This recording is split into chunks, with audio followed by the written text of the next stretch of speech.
One thing in motherhood that is just exhausting that I feel like no one talks about is just constantly rearranging things.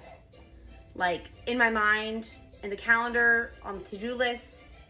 It's so draining to like reorganize my day so many times. And obviously with children, I have 3. Like I have to go with the flow, and that's fine. I don't mind going with the flow. I don't mind things changing, but when it's so constantly changing, my brain never stops. And I'm exhausted. Can you guys hear him jamming out to super simple songs? My kids love super simple songs. So I just blast it on Spotify on the TV. And they're jamming out. Mashed potatoes are good. More salt.